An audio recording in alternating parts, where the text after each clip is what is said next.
এই অনুষ্ঠানটি শ্রোতাদের জীবন গল্প ভিত্তিক অনুষ্ঠান। এই অনুষ্ঠানে শ্রোতারা স্বেচ্ছায় নিজেদের জীবনের গল্প বলেন। শ্রোতারা যা এখানে বলেন তা সরজমিনে ইনভেস্টিগেটেড নয়, সুতরাং সেদিক থেকে বিশ্বাস অবিশ্বাস একান্তই আপনার নিজের। সম্পূর্ণ বিনোদনমূলক এই অনুষ্ঠানটি আমাদের ব্যক্তি জীবনে কখনো কখনো শিক্ষণীয় ভূমিকা রাখে।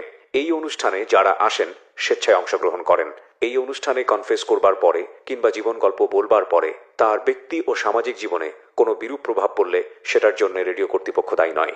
প্রিয় দর্শক এবং শ্রোতা, সবাইকে আমন্ত্রণ জানাচ্ছি জীবন গল্পের আরো একটি নতুন গল্পে। আমি আরজি কিবরিয়া আপনার সঙ্গে রয়েছি। কথা বাড়াবো না, শুরুতেই কে রয়েছেন আমার সঙ্গে, চলুন পরিচয় করিয়ে দিই। নামটা বলেন একটু আপনার। শেফালি আক্তার। শেফালি আক্তার। বয়স কত হতে পারে আনুমানিক? 32। 32 বছর বয়স। জি, শুরু করেন যেখান থেকে বলতে ইচ্ছে করে। জন্ম জেলা কোথায়? কুমিল্লাতে। কুমিল্লাতে। বলেন শুনি, ছোটবেলা থেকে যেভাবে বলতে ইচ্ছে করে আপনার। আমার কুমিল্লাতে জন্ম। আমাদের ফ্যামিলিটা মানে আমার পরিবারে আমরা ভাই বোন ছিলাম 5 জন। আমি সবার বড়। আচ্ছা। তো আমার পরিবারে আমার বাবা ছিল একজন বেকার, মানে কৃষি কাজ করতো, তার মধ্যে উনি বেকারই ছিল, কিছু করার মতো ইয়ে ছিল না উনি। আর কয় ভাই বোন ছিলেন জানি? 4 বোন 1 ভাই। 4 বোন 1 ভাই। মানে আপনার পজিশন? আমার পজিশন আমি সবার বড়, ভাই বোনের সবার বড়। ওকে। ভাই বোনের মানে আমার ভাই বোনেরা লেখাপড়া করাতে বা চলাফেরা করতে আমার বাবার খুবই হিমশিম কষ্ট হয়ে যেত। ওকে ওকে। তো আমার বাবা কি করলো, যখন আমি ক্লাস 8-এ উঠছি সবে মাত্র পড়াশোনা করেন, তখন আমার বাবা মানে বিয়ে শাদী দেখা শুরু করলাম। ক্লাস 8-এ যখন আপনি? জি। ওকে। তখন বিয়ে দেখতেছে, ছেলে দেখে মানে তেমন একটা ইয়ে হয় নাই, পছন্দ হয় নাই সব দিকে। তারপরে আমার এক ফুফাতো বোনের দেবর, উনি বাইরে থাকতো। আচ্ছা। তো একদিন আমার ফুফাতো বোনের শাশুড়ি আসছে আমাদের বাড়িতে, আসে উনি দেখছে, দেখার পরে ওনার মানে ভালো লাগছে আপনাকে? জি। ওকে। তখন উনি গিয়ে আমার ফুফুর সাথে বিয়ের প্রস্তাব দিছে। ওকে। তখন উনি দেশে আসছে, আসার পরে মানে ফ্যামিলিগতভাবে কথাবার্তা হয়ে বিয়ে হয়েছে। বিয়ে হয়ে গেল? যে হয়ে গেছে। বিয়েটা বুঝতেন ওই সময়টাতে বিয়েটা কি জিনিস? না, তখন তেমন একটা বুঝতাম না। মানে বিয়ে হয় সেটা জানি, বিয়েতে আনন্দ হয়, মানে বিয়েটা যে আসলে সংসারটা কি সেটা আমি বুঝতাম না। মানে যে বিয়েতে যে আনন্দটা হয় সেটা বুঝতে পারতাম, সেটা মনে হয় যে আনন্দ হইতেছে, হবে বিয়ে হবে, এরকম একটা মানে ভালো লাগছিল। কিন্তু বিয়ের পরের জীবনটা যে কতটা মানে কি সেটা আমি জানতাম না। মানে বিয়ের পরে যে দায়িত্ব থাকে এসব বিষয়গুলো আপনি জানতেন না, না? জানতাম না। তারপর? তো আমার বাবা মা ওনার বয়সটাও তেমন একটা দেখে নাই, ফ্যামিলিগত ভাবে উনি ওনার মা জন্মের সময় মারা গেছে। আচ্ছা আচ্ছা। তো ওনার এক বোন ছিল, ওনার বোনে 12 বছর পর্যন্ত, 10-12 বছর পর্যন্ত ওনাকে মানুষ করছে। তারপর ওনার বোনও মারা গেছে। আচ্ছা। তো তারপরে আমার শ্বশুর আবার বিয়ে করছে। ওনার কাছে মানুষ বলতে উনি মানে সৎ মা যেরকম হয় আর কি, মানে কোন রকম। তো উনি নিজে ইয়ে করে যতটুকু পারছে সেটা করে ওনার বাবার সাথে কথা, আমার শ্বশুরের সাথে মিলে তারপর ওনাকে আবার দেশের বাইরে পাঠিয়ে দিয়েছে, বিদেশে পাঠাইছে। তো আমার শ্বশুর যাওয়ার সময় ওনাকে বলছে যে তোমার যাই কিছু হোক, তোমার তো মা, তোমার পরিবার। আবার আমার শাশুড়ি পরের সংসারে আমার ওদের 5 বোন 1 ভাই, পুরা সংসার ওনার বাবা মানে সবার দায়িত্ব ওনার কাছে দিছে। যাক, উনি বাইরে গেছে, দায়িত্ব পালন করছে, একটানা 10 বছরে বিদেশ ছিল। তখন যে ওনার বিয়ের বয়স তখনই যাইতেছে সেটা উনি বুঝে নাই, মানে সেটার দিকে আর লক্ষ্য করে নাই। বিয়ে যখন হয়েছে তখনই মানে আমার আর ওনার বয়সের মধ্যে 15-16 বছরের ডিফারেন্স ছিল। ওকে। তো আমার তো ফ্যামিলি বড়, ভাই বোন বেশি ছিলাম। বাবা মা বলছে যে বিদেশ থেকে আসছে, টাকা পয়সা হয়তো ইনকাম সোর্স ভালো আছে, সেজন্য দিয়ে মানে বিয়েটা হয়ে গেছে। হবার পরে তারপরে 1 মাসের মতো ছিল উনি, থাকার পরে বাইরে আবার চলে গেছে। যাওয়ার আবার 2 বছর। আপনার হাজবেন্ড বাইরে চলে গেছে 1 মাসের মতো থেকে? আচ্ছা। বয়সের ডিফারেন্স কত ছিল আপনার সঙ্গে? 15-16 বছর। 15-16 বছর। আপনি তখন ক্লাস 8-এর, মানে আপনার বয়স সর্বোচ্চ 13 থেকে 14? হ্যাঁ, 14 বছরের ছিল। 14 বছরের ছিলেন। আর আপনার হাজবেন্ড ছিল তখন হচ্ছে আপনার চেয়ে 15 বছর বড়, 30 বছর। ওকে। উনি প্রথম বিবাহ ছিলেন আপনি? প্রথম বিবাহ। ওকে। তারপর? তারপর আর কি উনি তো বাইরে চলে গেল। আমার ওইখানে শ্বশুর বাড়িতেও রাখতো, আমার বাপের বাড়িতেও রাখতো। মানে উনি থাকতে একরকম ছিল, উনি যাওয়ার পরে আরেক রকম বললাম। 5 ননদ, দেবর, শাশুড়ি একসাথে, মানে অনেকটাই রিমশিম খাইয়ে যেতাম ওইখানে। তা আমি এক সময় এই সময়টাতে খুবই মানে তখনও বুঝতাম না, মানে আমার কাছে খুব ভালো লাগতো। ওরা সবাই ছিল, ননদরা ছিল, শাশুড়ি ছিল, মাঝে মধ্যে আদর করতো। তো উনি আবার বাইরে থেকে মানে আমাদের ফ্যামিলিতে আমি তো ওই জিনিসটা পাইনি কখনো, যে কসমেটিক বলতে স্নো, তেল, সাবান, ওইগুলা আমি খুব ভালোবাসতাম ছোটবেলায়। আমি ছোটবেলায় করতাম কি, আমার বাবা তো মানে গায়ের সাবান আনতে পারতো না। তো আমি কারো থেকে পাইলে মনে হয় যে আমি ওইটা সব সময় মানে মাখতেই থাকতাম। আমার কাছে ওইটার গন্ধটা খুব ভালো লাগতো।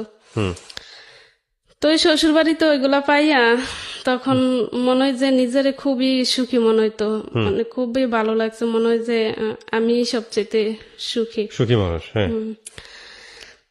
তারপর ওনারা আবার এগুলা পছন্দ করতো না যে আমি তেল সাবান দেই, আমি মানে ব্যবহার করি, ওইটা ওনাদের পছন্দ ছিল না। সবকিছু তো বলতো আমি বেশি বেশি ব্যবহার করি, এগুলা কখনো দেখে নাই বাপের বাড়িতে, মানে খোঁটা দেওয়া যেটাকে বলে গ্রাম্য ভাষায়। হ্যাঁ, তারপর এগুলা বলতো। তারপরে এক সময় উনি এবার 2 বছর পরে দেশে আসছে। আসার পরে তখন আমার বড় ছেলেটা হয়েছে, প্রেগনেন্ট হয়েছে। তখন উনি 2 মাস থেকে আবার চলে গেছে। তারপর আমার ছেলে জন্ম হওয়ার পরে মানে তখনও ভালো, মানে বাচ্চা হবে, খুবই খুশি সবাই, আবার ছেলে বাবু হবে শুনছে। আবার উনি মরুভূমিতে পড়ছিল, উনি 15 দিন 1 মাসের মাথায় ফোন করতো। তখন কথাও বলা যেত না, সবকিছু জানানো যেত না। মানে আমি আমার মতো করে বাপের বাড়িতেই তখন ছিলাম প্রেগনেন্ট অবস্থায়। তারপর যখন আমার মানে শরীর খুবই অসুস্থ হয়ে গেছে। আপনার ফার্স্ট বেবির কথা বলতেছেন? হ্যাঁ, যে ফার্স্ট বেবির, তখন এটা 2010 সালে। তারপর আমার হসপিটালে নিয়ে গেছে আমাকে আমার এক চাচি আম্মা। আমার মা বাবারও তো তেমন কিছু বোঝে না ডাক্তার সম্পর্কে, ওনারা যে আমিও বুঝতাম না হসপিটাল কি। হসপিটাল মানে আমি আমার ছেলের বেলায় প্রথম হসপিটালে গেছি, আমি আগে চিনতাম না হসপিটাল। পরে যাওয়ার পরে আমার চাচি আম্মা নিয়ে গেছে। তারপরে চেক আপ করলো, বললো যে ভালো আছে। 1 সপ্তাহের ডেট দিছিল, বললো যে 1 সপ্তাহ পরে যদি না হয় তাহলে আবার হসপিটালে এসে ভর্তি হয়ে যাবেন। তারপরে আয়সা পড়ছি। আমার হাতে তেমন টাকা পয়সা ছিল না, আর ওনার সাথেও যোগাযোগ করতে পারিনি আমি, যে কিছু টাকা পয়সার কথা বলবো। এদিক দিয়ে আমার বাবা মাও দিতে পারতেছে না, যে টাকা পয়সার জোর থাকলে তো যে কোনো সময় নেওয়া যায়। ডেট ওভার হয়ে গেছে, 1 সপ্তাহ 10 দিন হয়ে গেছে। তারপরে দেখি যে শরীর খুব খারাপ, প্রচন্ড পেটে ব্যথা করতেছে। পরে হসপিটালে গেছি, আমার চাচি আম্মারে নিয়ে যাওয়ার পরে ওনারা বলতেছে যে ইমার্জেন্সি করতে হবে, সিজার করতে হবে, অপারেশন, না হলে বাচ্চা সমস্যা হইতে পারে। তারপর হ্যাঁ, ইমার্জেন্সি ভাবেই করছে ওখানে। তারপর করার পরে ডেলিভারি করার পরে বাচ্চা যখন আমার চাচি আম্মার কাছে দিছে, দেখার পরে তো ওনারা অবাক। আমি সেটা জানতাম না, আমি তো ওটিতেই ছিলাম। দেখে যে পা ওর 2টাই বাঁকা, একদম বাঁকা। এই তো আমার ওর 2টা পাই বাঁকা হয়ে গেছে এরকম ভাবে। তারপর বাঁকা হওয়ার পরে তারপর মাথা। আপনার বিয়ের কয় বছর পরে বাচ্চাটা হলো? 3 বছর পরে। 3 বছর পরে। তখন আপনার বয়স 17 বছর, তখনও আপনি ম্যাচিউর বলা চলে। হ্যাঁ। তারপরে পা বাঁকা, মানে ও কান্না করে না, মাথা ফুলে একদম মানে এত বড় হয়ে গেছে মাথা, স্বাভাবিক না, অনেক বড় মাথা। নরমাল ডেলিভারি ছিল না সিজারিয়ান ছিল? তারপরে মাথা অনেক বড় দেখে আর পা বাঁকা দেখে ডাক্তাররা, মানে আমার গার্জিয়ানের সাথে আমার চাচি আম্মার সাথে এসে বলতেছে যে এরকম এরকম বাচ্চা। তারপরে ওনারা দেখে তো আমার মা গেছে, পরে দেখাও খুব কান্নাকাটি করতেছে। তারপর এর মধ্যে আবার আমার শাশুড়িদের খবর দিচ্ছে, শ্বশুর বাড়ির দিকে খবর দেওয়ার পরে আমার শাশুড়ি আমার ননদ গেছে। যাওয়ার পরে ওনারা একটাই কথা, হসপিটালে আসলো কেন? হসপিটালে কেন মানে হসপিটালে গেছেন কেন, এটাই বড় অপরাধ। আচ্ছা, হসপিটালে কেন গেল, বাড়িতে আমাদেরকে জানাইলো না কেন, ওনাদেরকে জানাইছি না, এটা এক অভিযোগ। তারপরে হসপিটালে নিচ্ছে না, ওনাদের ফ্যামিলিগত ভাবে কেউ হসপিটালে গিয়ে ডেলিভারি হয় না, সবাই বাড়িতে হয়, আমারও বাড়িতে হতে হবে। হ্যাঁ, সে হসপিটালে কেন আসলো, মানে আমার মা আমার চাচি আমার সাথে খুবই ঝগড়াঝাটি করছে। তারপরে যখন আবার শুনছি এই কথা, আমার দেখছে বাচ্চা এরকম, তারপরে তো মানে যা বলার, তো আমার মাকে অনেক কথা শোনাইছে। আমি তখন আমাকে এগুলা শোনাই নাই যে বাচ্চা এরকম হয়েছে ওটিতে। পরে আমি মনে 3-4 ঘন্টা পরে জ্ঞান আসার পরে তারপরে যে অবস্থা শুনতেছি, তারপরেও আমার এরকম মনে হয় না যে তারপরে আমার এরকম যে হসপিটালে তো আসছি, ডাক্তার দেখাইলে আমার চাচিমা বলতেছে তুমি টেনশন করো না, হসপিটালে আছে ডাক্তার দেখাইলে ঠিক হবে, মানে আমাকে ওরা সান্ত্বনা দিতেছে। ওকে। ডাক্তারও বলতেছে যদি ওকে বলে আবার প্রেসার বাইরা যদি আবার অন্য সমস্যা হয়, মানে আপনার প্রেশার যাতে না বাড়ে। হ্যাঁ হ্যাঁ, সেজন্য আমাকে আর বলতেছে না, বলতেছে যে ডাক্তার আছে, ঠিক হয়ে যাবে, ডাক্তার দেখাবে। তারপর একজন শিশু ডাক্তারও দেখাইছে, দেখানোর পরে ওনারা বলছে যে ঢাকাতে নিয়ে আসার জন্য। আচ্ছা, তখন ঢাকা কি জিনিস আমি মানে নাম শুনছি, মনে হইতো যে এটা আমার একটা স্বপ্নের মতো, মানে ঢাকা আমি চিন্তাম না, ঢাকার নাম শুনলে স্বপ্নের মতো মনে হইতো, আর খুব ভয় করতো। আপনার বাড়ি কোথায় ছিল?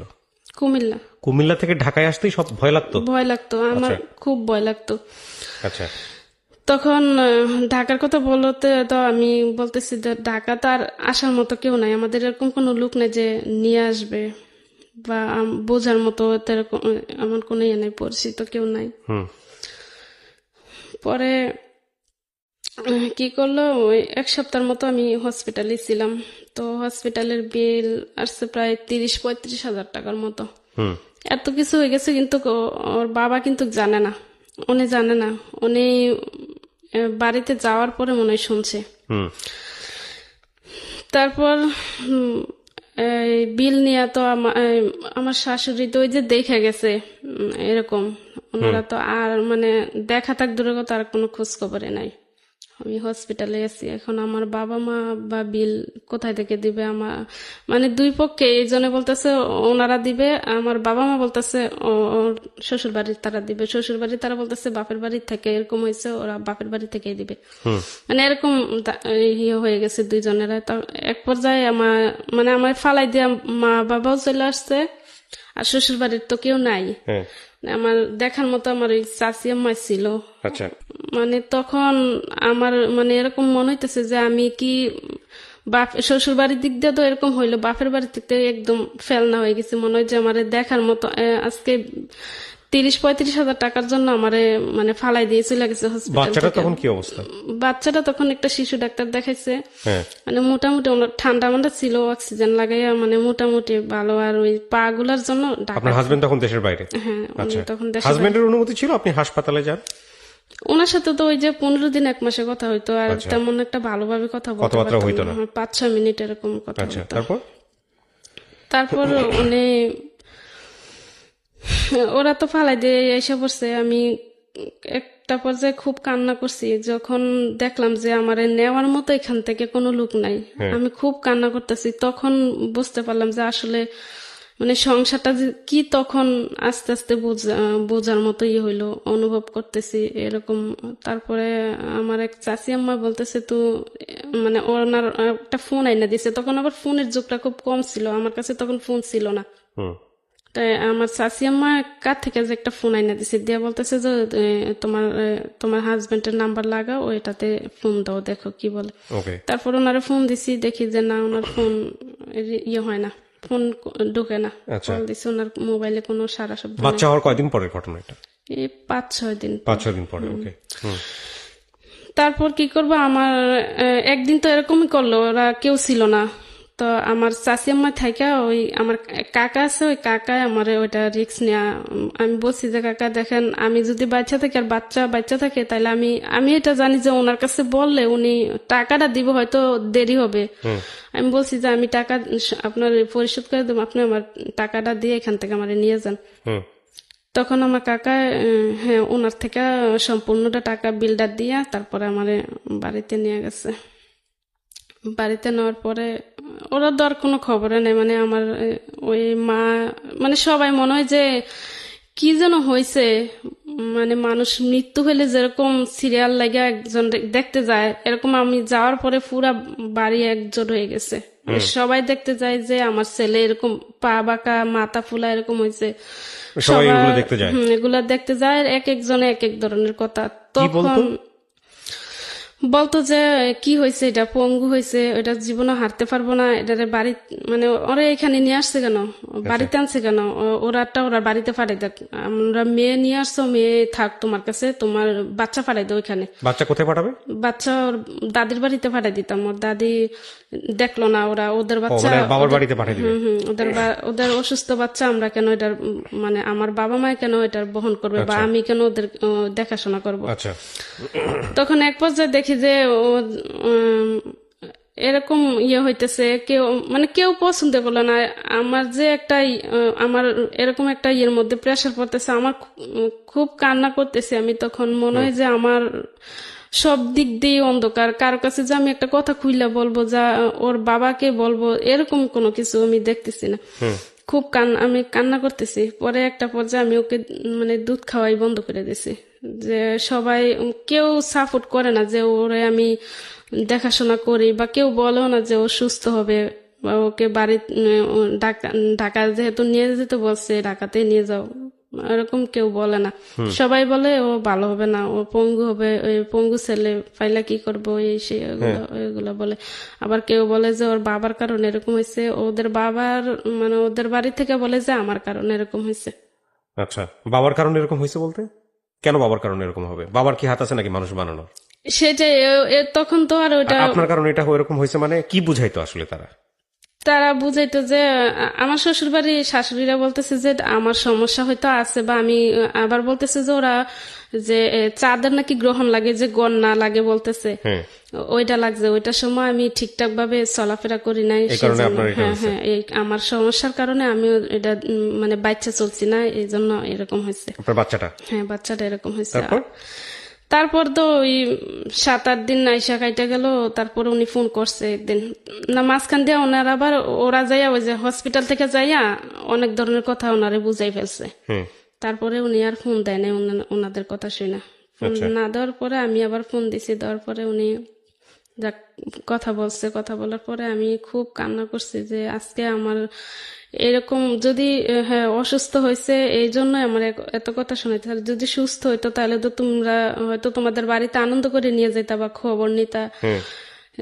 আজকে এরকম হওয়াতে আর ছেলে যেরকমই হয়েছে, একবার তো আমি বাচ্চা ছিলাম, মরে গেছি,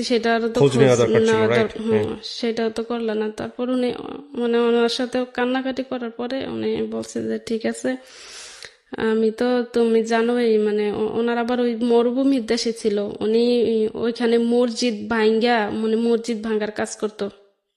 ওইটা তো ওইখানে নেট ছিল না, নেটের সমস্যার কারণে কথা বলতে পারতো না। তারপর এরকম করতে করতে প্রায় 15 দিন কেটে গেছে।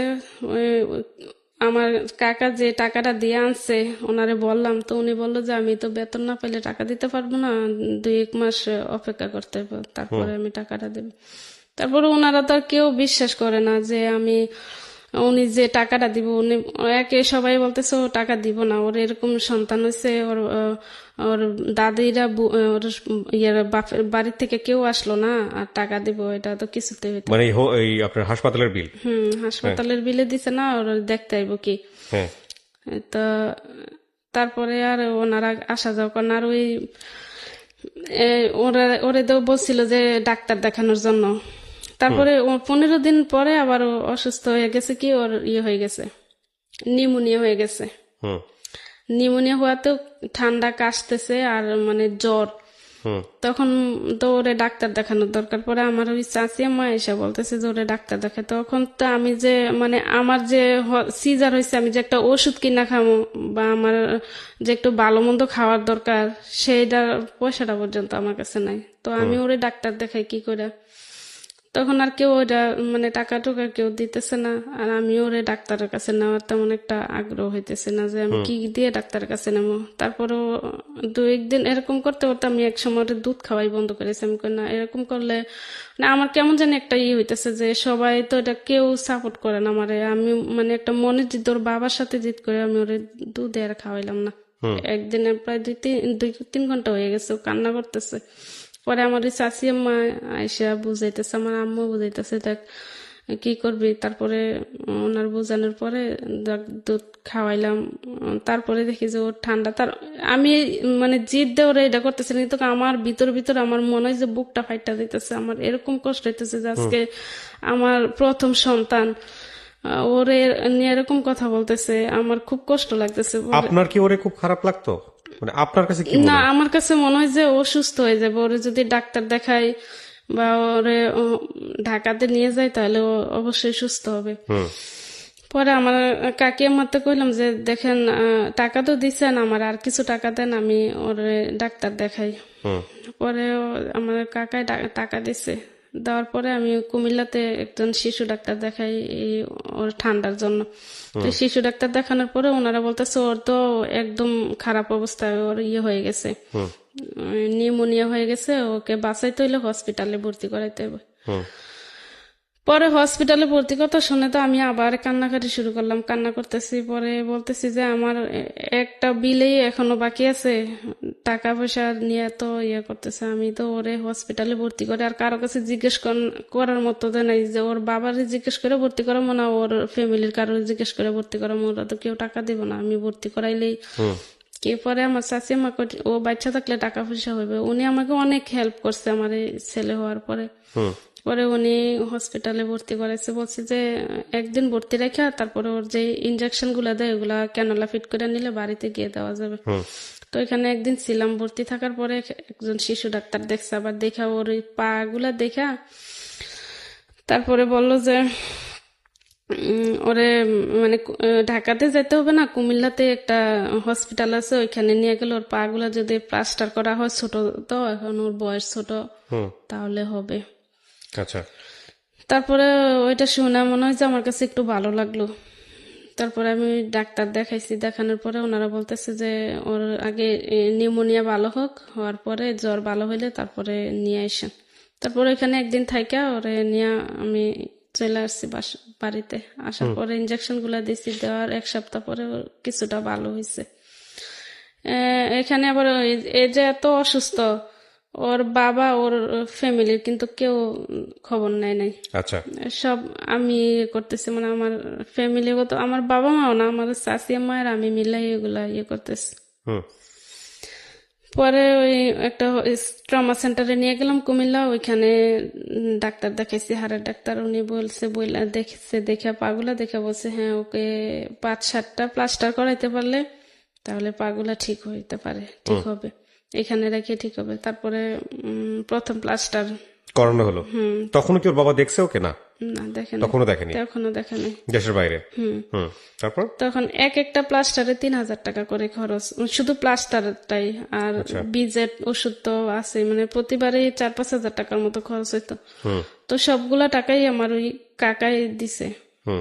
দেওয়ার পরে তো প্রথম যখন ওরা বলতেছে যে না এটা ঠিক হবে না, প্লাস্টার যতই করুক, যতই ডাক্তার দেখ, মানে বাড়িতে কেউ সাপোর্ট করে না, ওর ফ্যামিলি থেকে না, ওর দাদা দাদি এমনি মাঝে মধ্যে ওই আমার যে ফুফু বিয়ে দিছে নিয়ে, আমার ফুফুর বাড়ি আবার আমাদের কাছে, ওইখান থেকে ওরা খবর নেয়, তারপরেও আমার কাছে মানে আমাদের বাড়িতে আসে না বা খোঁজ খবর নেয় না। পরে ওইখান থেকে ওরা বলতেছে না নেওয়ার দরকার নাই, করার দরকার নাই, এত টাকা পয়সা কে দিব, ওর যদি ওর ফ্যামিলি ওর বাপে যদি দিতে পারে দেখ, মানে এগুলা অনেক নানান ধরনের কথা বলতেছে। তারপরে যখন একটা প্লাস্টার করলাম, করার পরে দেখি যে পাটা এরকম ছিল, তো এরকম বাঁকা ছিল, এরকম হয়েছে, মানে একটু সোজা হয়েছে 1 ইঞ্চির মতো হওয়ার পরে তারপরে দেখলাম না, তারপরে আমার একটু ভালো লাগছে, মানে মনটা একটু হয়েছে, ভরসা পাইছি যে না যেহেতু একটু হয়েছে তাহলে আবার করলে হয়তো আর একটু হইতে পারে। তারপরে এরকম করার পরে 4টা প্লাস্টার হয়ে গেছে, হওয়ার পরে একটা পা পুরোপুরি ভাবে সোজা হয়ে গেছে, আর একটা আর একটু বাকি রয়েছে। তারপরে ওনারা বললো যে এখানে আর হবে না, যেহেতু 5-6টা করে লাইছে, এটাতে আর করলেও এটা কাজ হবে না। আচ্ছা। তারপরে জুতা দিছে, বললো যে জুতাগুলো পরাও, পরাইলে দেখো আস্তে আস্তে হয় কিনা। তারপরেও ওনারা বলছে যে ঢাকাতে একবার, ঢাকা শ্যামলীতে দেখাইতে হবে। পরে আমি বলছি যে আমি কুমিল্লাতেই আমার চাচি মারি না, তখন আমি মানে রাস্তাঘাট চিনতাম না, বুঝতাম না। আমি মনে হয় যে ভয় করতো, আমি রাস্তায় বাড়িলে আমার খুব ভয় করতো। তারপর আমার চাচি আম্মা নিয়ে আসা যাওয়া করতো। তো এক সময় হ্যাঁ অনেকটা বিরক্ত বোধ হয়ে গেছে, উনি আর যাইতেছে না। ওর টাকা পয়সা তো ওর বাবাও দিতেছে না, প্রায় 2-2.5 মাস হয়ে গেছে। ওর বাবা বলতেছে যে বেতন পায় না, আর ওরা বলতেছে যে না, মিথ্যা কথা বলতেছে, বেতন পাইছে কিন্তু টাকা দিব না, টাকা দিব না, এখানে এরকম হয়েছে দেখে এটা তোমার বাবার থেকে আদায় করব, এরকম বলতেছে। তো ও মাঝে মধ্যে ফোন দিয়ে বলতো যে আমি যদি বেতন পাই তাহলে টাকা দিয়ে দেব। 3 মাস হয়ে গেছে উনি নাকি বেতনই পায় না। তখন একটা সময় মনে হইতেছে যে না, ও হয়তো বেতন পাইছে ঠিকই কিন্তু কামাই টাকা দিবে না, এরকম মানে আমাদের এরকম অবস্থা, তো ও ছেলে এরকম হয়েছে এই জন্য টাকা দিব না। তখন আমি কান্না করতাম, শুধু কান্না করতাম প্রত্যেকটা রাত্রে। ওর মুখের দিকে তাকাইলে আমার চোখের পানি পড়তো, ওর দিকে তাকাইলে আমার চোখের পানি পড়তো, খুব কষ্ট হইতো। তখন মনে হইতো যে যে আমার যে এরকম একটা লোকের সাথে বা এরকম একটা ফ্যামিলি আমার, আর যে জায়গায় যাইতাম ওরে নেয়া ডাক্তারের কাছে, সবাই বলতো যে মানে ও আমার বিয়ে হয়েছে, সেটা কেউ অনেকেই বিশ্বাসই করতো না, যে এতটুকু একজন ডাক্তার বলছে যে একটা বাচ্চার ঘরে একটা বাচ্চা জন্মগ্রহণ করছে, তাহলে ওই বাচ্চা সুস্থ হবে কি করে। তারপরে এরকম করতে করতে প্রায় 2 বছর কেটে গেছে। ওকে। 2 বছর পরে ওদের বাড়িতে যাই, আসা যাওয়া করি। ওদের বাড়িতে গেলে তো ওরে ফালাই। আর 2 বছর বলতে মাঝখান দিয়ে একটু ভুলে গেছে। উনি যখন ওর বয়স 8 মাস হয়ে গেল, তখন দেখি যে ঘাড়, 8 মাসের বাচ্চা তো বসতে পারে, স্বাভাবিক বসতে পারে, হামাগুড়ি দিতে পারে, ওর গাড়ে শক্ত করতে পারে, মানে খাড়া করলো নিলে ও ঘাড় রাখতে পারতো না, পড়ে যায়। তখন এটা নিয়ে আরেক মানে চিল্লাচিল্লি শুরু হয়ে গেছে বাড়িতে, কয় এটা জীবনও ভালো হইতো না, এটা পঙ্গু হয়েছে, পঙ্গু হয়ে থাকবো। ওর দাদি এরকম ভাবে বলতেছে।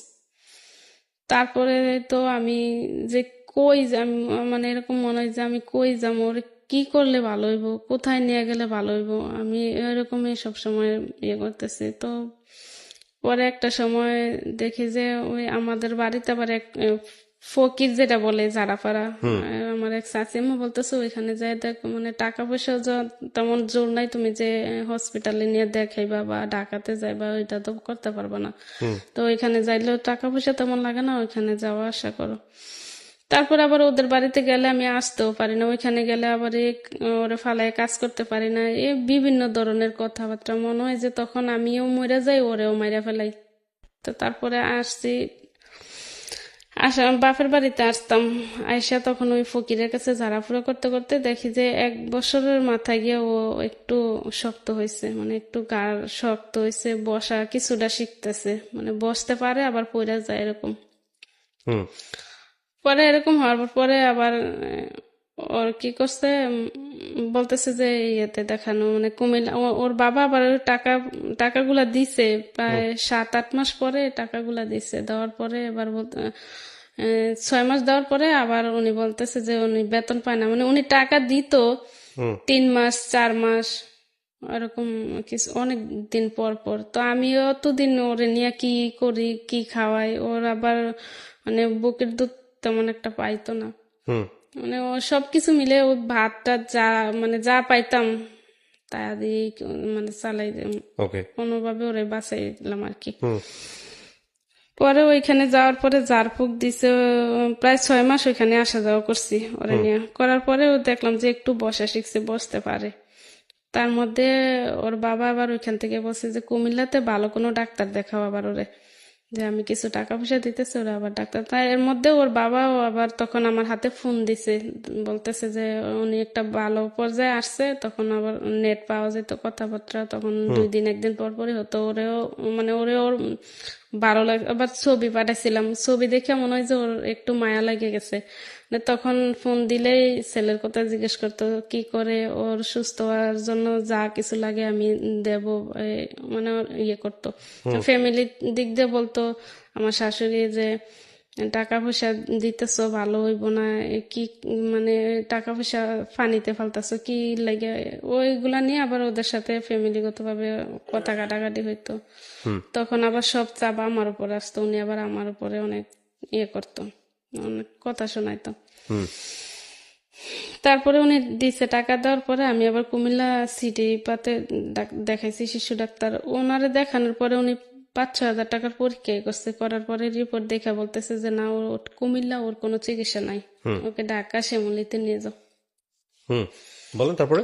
তারপরে শ্যামলীতে বললাম যে আমি তো ঢাকার কিছুই চিনি না, ওরে ওরে আমি কি করে মানে ঢাকা আমি কিভাবে নিয়ে যাব, আমি কোনো কিছুই চিনি না, বুঝি না। তারপরে নেওয়া এখানে বন্ধ। আর ওই যে পা যে একটা বাঁকা ছিল, ওই পাটা বাঁকাই রয়েছে, ওইটা ও যখন আবার একটু বসতে পারে না, পায়ে যখন বর দেয় তখন ওই পা বর দিতে দিতে আবার অনেকটা বাঁকা হয়ে গেছে। তারপর সবাই যে যেরকম ভাবে বলতো এই পঙ্গু এইটা সেটা, ও মানে বাচ্চাকে নিয়ে সারাদিন কাটতো আপনার। ও কি তখন, ওর বয়স কত যখন আপনি এটা করছেন দৌড়াদৌড়ি? ওর বয়স তখন 2 বছর। 2 বছর। ও তখন কি একটু কথাবার্তা বলতে পারে? না, ও বসাই শিখছে মাত্র, মানে বসতে পারে, ওর বসা শিখছে 1 বছরে। আচ্ছা আচ্ছা। 12 মাসে ওর বসা শিখছে। তারপরে ও হামাগুড়ি দিতে পারে না, দাঁড়াইতে পারে না, মানে এক একজনে এক এক ধরনের কথা। ও প্রতিবন্ধী ভাষাটা যখন বলতো মনে হয় যে আমার মানে কলিজাটা আমার বাইরে হয়ে যাইতো, আমার এত কষ্ট লাগতো, খুব কষ্ট লাগতো, মনে হয় যে আমি তখন খুব কান্না করতাম, আল্লাহ তুমি আমার প্রথম সন্তানটাই এরকম কেন, আমি কি পাপ করছিলাম, আমার কেন এরকম। তারপরেও যখন আস্তে আস্তে একটা সময় 2 বছর হয়ে গেছে, তখন একটু একটু হামাগুড়ি দেয়। তখন আমার এরকম মনে হলো যে না, ও যেহেতু হামাগুড়ি দেয় তাহলে একদিন হাঁটাও শিখবে। আমি ওর যা কিছু করা লাগে সবকিছু করতেছি, মানে যতটুকু কষ্ট যেখানে যেখানে বলছে সেখানেই যাইতাম। তারপরে ওরে যখন না, ওর 2 বছরের মাথায় 2 বছর 4-5 মাসের মাথায় ওর বাবা আবার আসছে।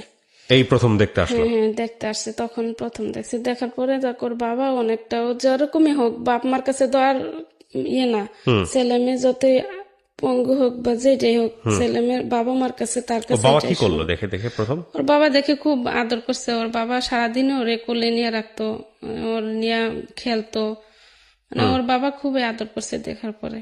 আচ্ছা। যখন ওর 2 বছর বয়স হয়ে গেছে তখন ও মোটামুটি একটু ভালো পর্যায়ে আসছিল, একটু স্বাস্থ্যটাও হয়েছে, একটু সুন্দর, মানে স্বাভাবিক বাচ্চার মতো হইতে শুরু করলো। ওকে। কিন্তু হাঁটা শিখতে পারে না, ও এমনি হামাগুড়ি দিতে পারে কিন্তু হাঁটতে পারে না, উঠে দাঁড়াইতে পারে না।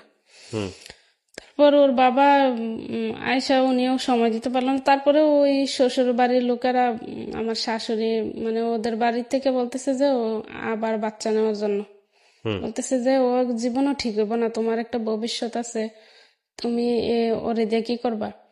তখন উনিও শুনলো ওদের কথা, শোনার পরে বলতেছে আমাকে যে না, আরেকটা বাচ্চা নিলে ও ঠিক হয়ে যাবে। তারপরে আমি তখনও বুঝি না যে আরেকটা বাচ্চা নিলেও ওনার কিছু টেস্ট করাতে হবে বা আমার কোনো সমস্যা আছে কিনা, কেন এরকম হইলো সেটা দেখার দরকার আছে না, এরকম কিছু না। আমি তখনও কিছু তেমন একটা বুঝি না। তারপরে কি করলাম, হ্যাঁ ওনার কথা মতো রাজি হয়ে আবার মানে দ্বিতীয়বার আবার প্রেগনেন্ট হইলাম, সেকেন্ড টাইম। তারপরে উনি 2 মাস পরেই চলে গেছে আবার। তখন আমার প্রেগনেন্ট অবস্থা, এর মধ্যে ও হাঁটতেও পারে না, ওরে নিয়ে আরো বেশি, মানে আমি আরো বেশি কষ্ট পাইতেছি। তারপরে আবার বাপের বাড়িতে চলে আসছি। আসার পরে বাবার বাড়িতে তো মানে তেমন একটা পাড়াপড়শির লোক ভালো চোখে দেখে না, সবাই এটা সেটা মানে অনেক ধরনের কথা। আবার অনেকে এটাও বলে যে ওর দিকে মানে ভালোভাবে তাকাইতেও চায় না, যে ওর দিকে তাকাইলেও মানে ওনাদের মানে কেমন একটা ইয়ে হয়। আমার সামনে এই কথাগুলো বললে তখন আমার মানে কি খুব কষ্ট হয়, মনে হয় যে আমার ছেলেটারে দেখলে সবাই এরকম কেন কথা বলে। ততদিনে কি আপনার ছেলে মানে ওই কথাবার্তা বলা এগুলো কোনো সিমটম নাই? কোনো সিমটমই নাই, শুধু বাবা মা বলতে পারে, বাবা ডাকতো, বলতো দাদা। এমনি আমার জানার জন্য, ওর বয়স কত এখন? এখন ওর বয়স 11 বছর। 11 বছর। আচ্ছা ঠিক আছে, বলেন তারপর। তারপরে যখন দ্বিতীয়বার ইয়ে হলাম, তারপরে ওই আমার ছেলেটারে আমার মা আর আমার বোনেরা দেখাশোনা করে, আমি আমার মতো করে থাকি, ওদেরকে ওরা দেখাশোনা করে। আমরা ধরে নিছি যে ও আর কোনোদিনও ঠিক হইব না, হয়তো কথাবার্তা কিচ্ছুই বলতে পারবো না। হুম। তারপর যখন 5 মাস হইলো তখন আমি আবার ডাক্তারের কাছে গেলাম, চেক আপ করলাম, করার পরে বলতেছে যে আপনার মেয়ে হবে। তখন আমার একটা ভয় যে যদি আবার এরকম হয়, তখন আমি ওই ডাক্তারের সাথে বলছি যে ম্যাডাম আমার এই সমস্যা, আমার বাচ্চারা সুস্থ আছে কিনা সেটা দেখেন। তো উনি বললো যে হ্যাঁ একদম সুস্থ আছে, আর বাচ্চা খুব ভালো আছে, বলিষ্ঠ, মানে একদম ভালো আছে। তারপরে তো আমি নিশ্চিত যে হ্যাঁ ভালো আছে। তারপর ওনার কাছে আমি প্রতি মাসে মাসে গিয়ে চেক আপ করাইতাম, ডাক্তার দেখাইতাম। যেহেতু প্রথম বাচ্চা এরকম হয়েছে, দ্বিতীয়টার বেলা আমি একটু সাবধানে ছিলাম, ডাক্তার দেখাইতাম। দেখানোর পরে উনি করলো, বললো যে না ঠিক আছে। তারপরে যখন 9 মাস হয়ে গেল তখন বলতেছে যে ওই প্রথমটা তো চিজার হয়েছে, তখন আমার আবার পেট ব্যথা শুরু হয়ে গেছে, হ্যাঁ। খুব পেট ব্যথা করতো। তখন বলতেছে যে না মানে সময় 1 সপ্তাহ আগে থেকে ওর সিজার করাইতে হবে, অপারেশনে চলে যেতে হবে। তারপর আমি গিয়ে আবার 1 সপ্তাহ আগে ভর্তি হয়েছি। দ্বিতীয়টার বেলা আবার উনি টাকা পয়সা দিছে, আগে থেকে দিয়ে রাখছিল যাতে কোনো সমস্যা না হয়। ওকে। তারপরে গেছি আমি হসপিটালে গেছি, যাওয়ার পরে তখন আমার গার্জিয়ান বলতে আমার বাপের বাড়িতে, আমার ভাই তো ছোট, আমার বাবাও তেমন বোঝে না, আমার ওই কাকিটাই গেছে উনি যাইয়া। তারপরে কিন্তু শ্বশুর বাড়ির লোক কেউ আসে নাই, তখনও কেউ আসে নাই। তারপরে মেয়ে হইল। মেয়ে হওয়ার পরে সবচাইতে অবাক বিষয় হচ্ছে এই জিনিসটাই যে ও সেম সেম ও যা ছিল বড় ছেলে, মেয়ের অবস্থাও তাই। তখন তো সবাই আবার ঘাবড়ে গেছে, মানে তখন আমার আবার শোনায় না। আমি দেখছি যখন ওটিতে ছিলাম তখন দেখছি এমনি ওর মুখটা দেখছি খুব সুন্দর হয়েছিল, কিন্তু ওর পাটা মোটামুটি ওর মতো আবার অতটা বাঁকা ছিল না, কিছুটা সোজাই ছিল, একটু নর্মাল ছিল ওর থেকে। তারপরে ওর কাছে নিয়ে দিল, বললো যে ওরও সমস্যা আছে, সমস্যা আছে। তখন তো আমার মা আবার খুব কান্নাকাটি শুরু করে দিল, কান্নাকাটি করতেছে, বলতেছে যে যে ওর কপালে কি এরকম কেন। তারপরে আমার মা বলল যে ওর এই অবস্থা, ওরে কে দেখবে, আর ওরে কে দেখবে। তারপর আমার শাশুড়িরা ওরাও কেউ আসে নাই তখন। তারপরে ডাক্তার দেখাইলাম, ওরা শিশু ডাক্তার দেখালাম। শিশু ডাক্তার দেখানোর পরে বলতেছে যে ওরেও ঢাকাতে নিয়ে যেতে হবে, শ্যামলীতে দেখাও নিয়ে। এই আপনার দ্বিতীয় বাচ্চাটা, হ্যাঁ, দ্বিতীয় ওরও কি একই ধরনের প্রবলেম? একই ধরনের প্রবলেম। ওকে। তারপর ও কি ছেলে না মেয়ে হলো? মেয়ে হচ্ছে। মেয়ে হলো, আগেরটা ছিল ছেলে।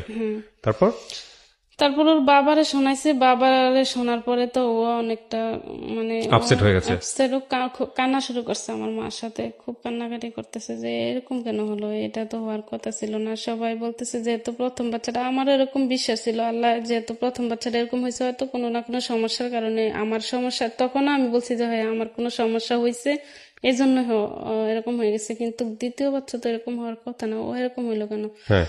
আমি তো হসপিটালে কান্নাকাটি শুরু, মানে কান্না করতেছি, আর আমার কান্না করতে করতে এক সময় অসুস্থ হয়ে গেছে, আমার একদম মনে হয় প্রেশার টেশার বাইরে, আমার একদম খারাপ অবস্থা। পরে আবার আইসিইউতে নিয়ে যাওয়ার কথা বলছিল, আমি মনে ওইখানে একদিন ছিলাম। তারপরে ওই মেয়ে ছিল, ও এরকম অসুস্থ হয়েছে, তার মধ্যে আবার ও নিঃশ্বাস নিতে পারে না, কান্না করে না, মানে ওর বলতেছে যে ওরে আলাদা শিশু হসপিটালে ভর্তি করা লাগবে। মানে সবটা মিলে খুব খারাপ অবস্থা ছিল।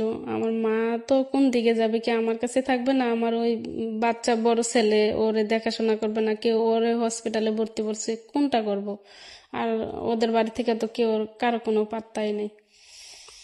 তখন বললো যে না ডাক্তার দেখানোর দরকার নাই, ও এমনি যা ওষুধ দিছে ওগুলা বাড়িতে নিয়ে খাওয়ালে হয়তো ঠিক হইতে পারে। তখন 5 দিন ছিলাম থাইকা, তারপর আবার বাড়িতে চলে গেছি। ওকে। যাওয়ার পরে সবাই এক একজন এক এক জায়গায় গিয়ে কান্নাকাটি করে, এক একজনে এক এক ধরনের কথা বলে, মানে ওইগুলা শুনতে শুনতে মনে হয় যে আমি আর নিতে পারতেছি না। আমার মনে হয় যে আমি এক্ষণে ওরারেও দুনিয়া থেকে শেষ করে দেয়, আমি নিজেও চলে যাই। আমার এগুলা শুনতে আর ভাল লাগতেছে না। এই কান্নাকাটি করতেছে, শুধু কান্না, মানে কে কান্না করে? আপনার জামাই? আমি কান্না করি। আপনি কান্না ওরে তো করছেন? আর তো কিছু শোনাইতে চাই না। আর একটা সময় যখন লোকজন আসে তখন আমি ওদেরকে নিয়ে দরজা বাড়ি দেওয়া ঘরে বসে থাকি, মানে যাতে বাচ্চা কাচ্চা না দেখে। না দেখে। আর দেখলেই তো নানান ধরনের কথা বলে, তো আমি ওদেরকে নিয়ে বাইরে না, আমি ঘরের ভিতরে দরজা বন্ধ করে বসে থাকি। এরকম করতে করতে ওরা 2-3 মাস চলে গেল, কোনো মানে ওর কোনো কিছুই বুঝি না। একটা আছে যে ও সুস্থ বাচ্চারা তো একটু লড়াচড়া করে, এটা কি ছোটটা না বড়টা? ছোটটা। ছোটটা। বড়টা তো ওই যে বসে থাকে হামাগুড়ি দেয় বসে বসে, ও তো হাঁটতেই পারে না। আর ছোটটার অবস্থা আরো খারাপ। ছোটটার অবস্থা তো আরো খারাপ, ও একদম মানে হাত পা একদম নরম আর চিকন, আচ্ছা, একদম চিকন চিকন হাত পা। এটার বয়স কত এখন? এখন ওর বয়স 8। মানে বাচ্চা কি আপনার দুইটাই নাকি আরো আছে? দুইটাই। দুইটাই। তারপর কি হলো? দুইটাই। কি করলেন? তারপর আর কি করব, মানে এরকম ভাবে আমি মানে সবার কথাগুলো শুনতে শুনতে মনে হইতেছে যে আমি আর পারতেছি না। পরে ওই ইন্ডিয়ার একজন, মানে ইন্ডিয়ার কাছে বলতেছে ওইটা বাসে যাওয়া যায় ইন্ডিয়ার সাথে, বর্ডারের সাথে। বললো যে ওইখানে একটা ওষুধ দেয় পায়ের জন্য, ওইখানে গেলে নাকি পা ভালো হয়ে যায়। পরে ওনার কথা শুনে আমি আমার মারে নিয়ে ওই আমার ছেলেরা নিয়ে গেছি ইন্ডিয়াতে? ইন্ডিয়ার বর্ডারের সাথে গাড়িতে করে গেছি। যাওয়ার পরে উনি কি করতেছে, কিছু পাতা ওষুধ দিল, ওই যেটা বলে আর কি মরার উপরে আবার মরারই মারে। তো গেছি ওইখানে, বললো যে 4-5 হাজার টাকার মতো খরচ হবে, কিন্তু পা ঠিক হয়ে যাবে। তো আমি এই কথাটা শুনে তখন আমার হাতে টাকা পয়সা না, আর ওর বাবাও তেমন, মানে ওর যতটুকুই আর কি, উনি বেতন প্রতি মাসে পাইতো না, ও খুব সীমিত 15,000 টাকার চাকরি করতো। ওনার খাওয়া খরচে 5-6 হাজার টাকা হয়ে লেগে যেত, আর উনি 5-6 হাজার টাকা মানে 3 মাস 2 মাস পর পর টাকা দিত। আমার কাছে তেমন কোনো টাকা পয়সা ছিল না। তখন কি করলাম, আমার একজন কানের দুল ছিল ছোট, আচ্ছা, আমি কানের দুলগুলা বিক্রি করে দিছি। কানের দুল বিক্রি করে দিলেন? বিক্রি করে দিছি। তারপরে এই টাকাটা নিয়ে গেছি ওরে, যে ওষুধটা আনবো, ওরে তো ভালো করতে হবে। তখন গিয়ে দেখলাম যে না, আমি এক ধান্দাবাজের মধ্যে পড়লাম। উনি মিথ্যা কথা বলে নিছে আমারে, মিথ্যা কথা বলা নিয়েছে? আচ্ছা, ওখানে কোনো ওষুধ দেন, আর ওষুধ ওইটা মানে ওই কবিরাজি ওষুধ, ওইটাতে কোনো টাকা পয়সা তেমন লাগে না। উনি আমার থেকে আগেই টাকাটা নিয়ে নিছে। আচ্ছা। আর আমিও মানে তেমন করি নাই, যাচাই করি নাই যে ওনার কাছ থেকে টাকাটা ওনার কাছে না দিয়ে আমি যেখান থেকে ওষুধ নেব ওইখানেই দেব। আচ্ছা, মানে উনি আমার জায়গা চিনে ঠিকানা দিয়ে বলছে যে অমুক জায়গা জানা, ওনার সাথে আমার পরিচয় আছে। আচ্ছা, সেটা বলে উনি আমার কাছ থেকে টাকা নিয়ে গেছে, আর বলতেছে আমি আসতেছি, আপনি যান, আমি ওইখানেই থাকি। তারপরে গিয়ে দেখলাম যে না, উনি তো শুধু ওষুধের টাকাটা মনে হয় 100-150 টাকা মনে ওনারে দিছি, আর ওই 5 হাজার টাকা আমি ওনারে দিছি, যে ওই লোকের আর কোনো খবরই পাইলাম না। আচ্ছা। উনি ওইখান থেকে পরে ওইখানে গিয়ে আমি যখন টাকা এই কথা শুনছি, তখন আমি মানে ওইখানে ইয়ের মধ্যে নার্ভাস হয়ে গেছি যে উনি এত বড় ইয়ে করলো, আর আমি ওইখান থেকে আসতে পারি না, মনে হয় যে আমি ওই রাস্তায় ভুলে গেছি, আসতে পারি না। মানে পরে একটা লোক ছিল ওনার সাথে, উনি আবার একটা গাড়ি রিজার্ভ করে তারপর আমার বাড়িতে পাঠিয়ে দিল আর কি।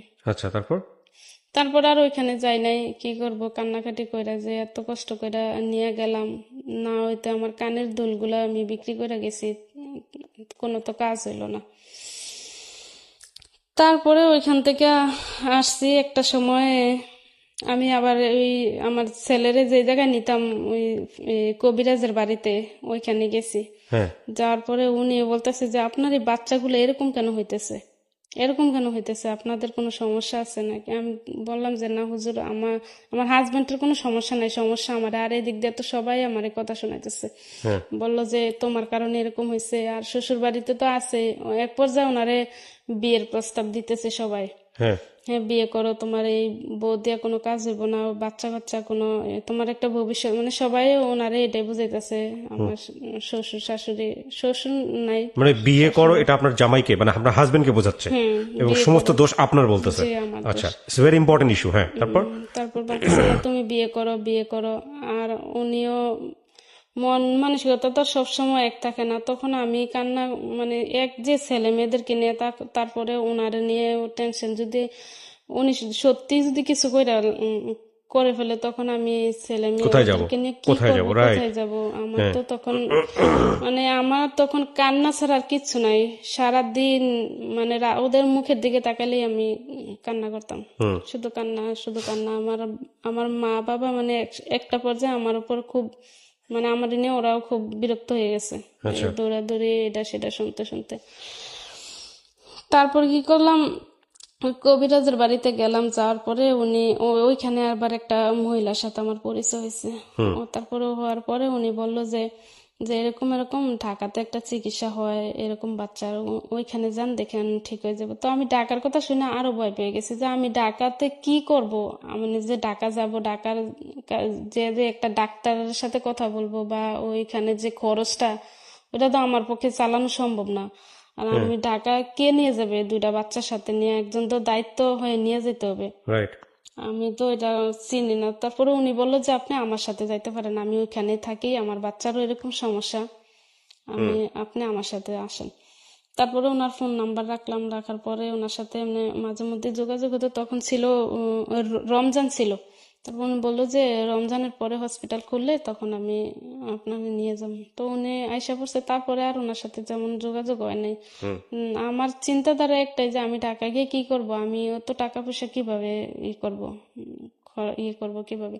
তারপরে এর এক দু মাস আগে উনি আবার আমার হাজবেন্ড উনি আবার কি করছে, ওইখান থেকেই মানে ওইখান থেকে উনি একটা অফার পাইছে যে কোন দেশের জানি মানে ভালো একটা ভিসা পাইছে।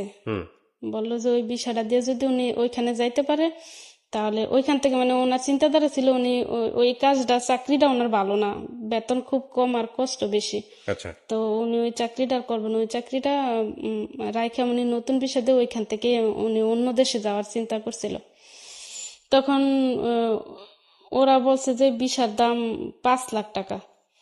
তো উনি কি করলো, উনি যা করছে ইনকাম করতো সবগুলা সব 20,000 10,000 যখন যা পারছে 3 মাসের মধ্যে বলছে যে ভিসার মেয়াদ আছে, 3 মাসের মধ্যে সবগুলা টাকা ক্লিয়ার করতে পারলে ওনারে দিয়ে মানে ওনারে নিয়ে যাবে অন্য জায়গায়। পরে উনি ওই লোকটার নাকি ঢাকা মগ বাজার থেকে বলছিল উনি। তারপরে উনি মানে যখন যা করতো বেতন পাইতো, তারপরে ওনার বাড়ির থেকে আমার ওই যে কাকার কথা বললাম ওনার কাছ থেকেও 50,000 টাকা ধার নিছে, বলছে যে আমি টাকাটা দিয়ে দেবো আপনারে 50,000 টাকা। তারপরে আমার কাকা অনেক করার পরে রিকোয়েস্টের পরে দিছে 50,000 টাকা। দেওয়ার পরে উনি 5-6 লাখ টাকার মতো ওনারে দিয়ে দিছে, কিন্তু কোনো ভিসা কাগজপত্র আর এই কথাটা উনি কারোরই বলে না। আবার উনি বলছে যে কারোর সাথে এটা শেয়ার করা যাবে না, মানে ওইটা কারো কাছে বলতে পারবেন না আপনি, আপনার যখন ভিসা কাগজপত্র পান তখন আমি মানে নিজেই গিয়ে দিয়ে আসবো, এটা বলছে। আর উনি টাকাগুলা ইয়েতে দিছে, ঢাকা মগবাজারে নাকি ওই লোকটা থাকে ওনার কাছে দিছে, ওই মগবাজারের ঠিকানা দিছে আর বিকাশে সবগুলা টাকা পাঠাইছে। তখন উনি আমারে বলেন এই কথা। পরে একটা সময় উনি অনেক ঋণ হয়ে গেছে, 5 লাখ টাকার প্রায় ঋণ হয়ে গেছে, আর ওই দেশ থেকে ওই টাকাগুলা সুদে দিছে। তখন তো একদম উনি ওই সুদে দিব নাকি আমারই টাকা দিব, মানে আমারে 5-6 মাসের মতো কোনো টাকা পয়সা দিতেছে না। তখন আমি ওদের দুইজনকে নিয়ে মানে কোন রকম খাইয়া না খাইয়া মানে চলতেছে আর কি। এখন বলতেছি যে ঢাকা যাবো, ঢাকা গিয়ে আমি কি করব, টাকা পয়সা তো উনি দিবেন আমারে। পরে তখন দেখলাম যে না, আমার আবার এইটাও চিন্তা করি টাকা পয়সার আশা বসে থাকলে আমার ছেলে মেয়ে তো এরকমই থাকবে, ওরা তো আমি কোনো পরিবর্তন ওদের মধ্যে আনতে পারবো না। তো আমি দুইটা পঙ্গু ছেলে মেয়ে ওদেরকে নিয়ে কি করবো, আমি তো সারা জীবন ওদেরকে টানতে পারবো না। আর এক সময় এখন হয়তো আমার মা আছে, বোনেরা আছে, ওরা দেখাশোনা করতেছে, ওদের যখন বোনেরা বিয়ে শাদী হয়ে যাবে আমার মা তো আর সবসময় দেখবো না আমারে। তখন আমি কি করলাম যে আমার তখন একটাই হয়েছে যে না, একটু সাহস হয়েছে না, আমি ঢাকাতেই যাই, যেহেতু ডাক্তাররা বলছে যে ঢাকায় গেলে ওর ভালো হবার সম্ভাবনা আছে। তখন আমি ঢাকাতে চলে গেছি। চলে যাওয়া বলতে তখন আমার একটা ছোট্ট চেন ছিল, আমার বিয়ের গয়নাগুলা, একটা চেন আর ওই কানের দুলগুলা, তখন আমি ওই চেনটা বিক্রি করে দিছি। আচ্ছা, তারপর চেনটা আবার বিক্রি করে দিছি। আমার মা মানে আমার সাথে রাগ করছে যে একবার গিয়ে এরকম হয়েছে, তুমি কিছুই পাও না। উনি ওনারে আবার কোন বিশ্বাস, উনি আমার পরিচিত, মানে ওইখানে গিয়ে পরিচিত হয়েছে, ওনারে আমি বাড়িঘর কিছুই চিনি না, মুখ বিশ্বাসে। তারপরে বলতেছে যে ও যদি তোমার নিয়ে আবার কোথাও রাখা যায় বা টাকা পয়সা নিয়ে যায় তখন কি করবা। হুম পরে আমি বলতেছি যে যা হওয়ার হোক, আমি একবার দেখে আসি গিয়া। তারপরে আমার ওই চেনটা আবার বিক্রি করে দিলাম, দেওয়ার পরে হুম তারপরে ওই টাকা দিয়ে আমি ওদেরকে নিয়ে গেছি। নেওয়ার পরে ওনার সাথে গেছি, মহিলার সাথে গেছি। যাওয়ার পরে তারপরে ওইখানে ঢাকা ওইটা প্রেস ক্লাব সেগুনবাগ গেছে, ওইখানে আসছি। আসার পরে তো উনি ডাক্তার দেখছে, দেখা বলতেছে যে হ্যাঁ ওরা মানে মেয়েটার কথা তেমন একটা সিউরিটি দেয় নাই, বলছে যে ছেলে আপনার ঠিক হবে, পাও ঠিক হবে, ও হাঁটতে পারবে। পা ঠিক কথা বলছে, বলছে যে এখানে ভর্তি থাকতে হবে। তো ভর্তি থাকতে হবে, বললাম যে কতদিন, কতদিন না বলেন, কত বৎসর। তখন আমার মনে হয় যে কত বৎসর, আমি ভাবলাম যে 15 দিন কিংবা না 1 মাস হতে পারে। তারপর উনি বলতেছে যে এটা 1 মাস আর 6 মাসে কিচ্ছু হবে না, আপনার কম করে হলে 1 বছর থাকতে হবে হসপিটালে। তারপরে বললাম যে ওই 1 বছর হসপিটালে থাকা, এটার খরচ, তারপর এত মানে এত টাকা পয়সা আমি কোথা থেকে আনবো। তারপর ওনারা বললো যে 3,000 প্রতি মাসে হসপিটালের বিল 3,000, আর আপনার খাওয়া থাকা প্রতি মাসে 5-6 হাজার টাকার মতো খরচ হবে, এটা বললো। তারপরে বললাম যে আমি নিয়ে আসছি মাত্র 10,000 টাকা, 10-12 হাজার টাকার মতো নিয়ে গেছি, আমার এটা 2 মাস তো কিছুতেই হইব না। তারপর ওইখানে গিয়ে ওনারা ইয়ে করলো, প্লাস্টার করলো। 1 মাস থাকলাম, প্লাস্টার কইরা আবার করছে। তারপরে ও খুব কান্না করতো, তখন পাটা অনেকটা শক্ত হয়ে গেছে ছেলেটার। শক্ত হওয়ার পরে বলতেছে যে না, ওর পা শক্ত হয়ে গেছে, অপারেশন করতে হবে। তারপর ভাবলাম যে অপারেশন তো আর কিছুতে করা যাবে না, কারণ অপারেশনের খরচ বলে যে শ্যামলিতে এসে করতে হবে। আমি বলছি যে আমি যদি কিছু করতে হয় এখানে, আমি আর কোথাও যাইতে পারবো না ওদেরকে নিয়ে। তারপর ওনারা যাক শক্ত হয়ে গেছে, তারপরও 3টা প্লাস্টার করছে। করার পরে পাটা অনেকটাই ভালোর দিকে আসছে একটু। পরে জুতা দিছে পায়ের, এক ধরনের বেল দিছে, বলছে যে এগুলা করতে থাকেন, আর ব্যায়াম থেরাপি এগুলা চলবে, আপনি থাকলে আস্তে আস্তে তো ঠিক হইতে পারে। তারপর আমি ওই 2জনকে নিয়ে থাকতেছি, ওদের চিকিৎসা চলতেছে। ওর বাবাও ফোন দেয়, প্রতিদিনই ফোন দেয়, খোঁজ খবর নেয়, ভালো উনি এগুলা করতো, জিজ্ঞেস করতো। টাকা পয়সা উনি দিত না, 3-4 মাস উনি কোনো টাকা টাকা দেয় না। আমি ওই আমার মানে ওই চেন বিক্রি করার টাকা দিয়ে আর আমার বাড়ি থেকে কিছু টাকা নিয়ে তারপরে এগুলা চিকিৎসা চালাই দিতেছি। তারপরে কি করলো, 3 মাস থাকার পরে দেখলাম যে না, আমার ছেলে একটু দাঁড়াইতে পারে, ও একটু দাঁড়ানো শিখতেছে। তখন আমার আরেকটু বল ভরসা হইলো যে না, ও যদি হাঁটতে পারে তাহলে আমার যত কষ্টে হোক ওর বাবারে বইলা তারপরে আমি আবার কিছু 2 মাস থাকার আবার কিছু টাকা করলাম। করার পরে তারপরে এরকম করতে করতে 6 মাস হয়ে গেছে। 6 মাস থাকার পরে দেখি না, ছেলে নিজে ওর পাটাও অনেকটা ঠিক করে পারতে পারে, হাঁটতেছে, মানে একটা 2টা কাজ দিতেছে, ওইটা দাঁড়াইতেছে, হাঁটতেছে। তখন আমার যে কি পরিমাণ ভালো লাগছে, আমি এটা কারোর বইলে বুঝাইতে পারবো না। অনেক খুশি লাগছে, অনেক আনন্দ। আমার মনে হয় যে খুশিতে আমি সবার কাছে দৌড়াইয়া বলি যে না, আমার ছেলে সুস্থ হয়েছে। আমার এই ছেলের নিয়ে কত মানুষের কত কথা বলছে। আমার এক জেডি আম্মা বলছে যে তোর ছেলে যদি হাঁটতে পারে তাহলে আমার বাম হাত দিয়ে তাল গাছ উঠবে। এই কথাটা তখন আমার মনে হচ্ছে না, আমি আমার জেডিরে এবার বলতে পেলাম যে না, আমার ছেলে তো হাঁটা শিখছে। ও তখন হাঁটা শিখছে, কথাও টুকটাক বলতে শিখতেছে, মা বাবা, মানে ও ছোট ছোট ভাষাগুলা বলা শিখছে, ওগুলা বলতে পারে। তারপর ও মেয়েও তো ওর ঘাড় রাখতে পারতো না, বসতে টসতে পারতো না। তখন একটা পর্যায়ে গিয়া 6 মাস থাকার পরে দেখি যে না, মেয়েটাও একটু ভালোর দিকে আসছে, ও একটু মানে শক্ত শক্ত হয়েছে, হাত পা গুলো শক্ত হয়েছে, ও মানে দৌড়ে দাঁড় করাইলে দাঁড়ায়, বসা শিখছে। তো ওইখানে আমি 3 বছর 4 বছর কাটাই দিছি ওইখানে, একটানা 4টা বছর ছিলাম ওই হসপিটালে। থাকার পরে ও আমার ছেলে একদম সম্পূর্ণভাবে এখন হাঁটতে পারে। আর মেয়েটা তো এখন এর মধ্যে আবার আমি ওর বাবা আসছে দেশে, আসার পরে 2018 সালে তখন ওর বাবা আসার পরে আবার আমি বাড়িতে চলে যাই। যাওয়ার পরে উনি 3 মাস ছিল থাকার পরে, তারপরে আবার উনি চলে যাওয়ার পরে আমি আবার বললাম যে না, আমি মেয়েটারে নিয়ে আর কিছুদিন থাকি, দেখি ওরে কিছু করতে পারি কিনা। তারপরে কি করলাম, মেয়েরে নিয়ে আবার চলে আসছি না। ওই মাঝখান দিয়ে আবার ওর আবার মানে ওর বয়স হারে বুদ্ধিটা ওর বাড়লো না। মানে উনি ওর এটা নাকি বলে বুদ্ধি প্রতিবন্ধী, ডাক্তার দেখাইছিলাম তো ওনারা বললো যে ও বুদ্ধি প্রতিবন্ধী। ও মানে আস্তে ধীরে হয়তো সময়ের সাথে সাথে একটু ভালোর দিকে আসতে পারে না, একেবারে ও স্বাভাবিক বাচ্চার মতো বুদ্ধিতে আসবে না। তারপরে ও মাঝখান দিয়ে আবার ওরে দেখাইছিলাম, ডাক্তার দেখাইছিলাম ধানমন্ডি সেন্টার হসপিটালে শিশু বিশেষজ্ঞ ডাক্তার দেখাইছি। প্রথমে মেয়েটারে দেখাইছি। মেয়েটারে দেখানোর পরে উনি দিল, 2টা টেস্ট দিল। দেওয়ার পরে টেস্টগুলো করাইছি, ওর ব্রেনে আছে, বললো যে এফেক্ট হয়েছে, ওর এই এফেক্টের কারণে এরকম। তারপরে তখন কিন্তু ডাক্তারের সাথে আমার ছেলের কথা কিছু বলি নাই। যখন দেখলাম যে মেয়েটার একটু ভালোর দিকে, তখন ভাবলাম যে না, এবার একটু ছেলেটারও দেখাই ওনারা। আর উনি তো মানে অনেক বিজেটটা অনেক চার্জ বেশি, সেজন্য আর দেখাই নাই।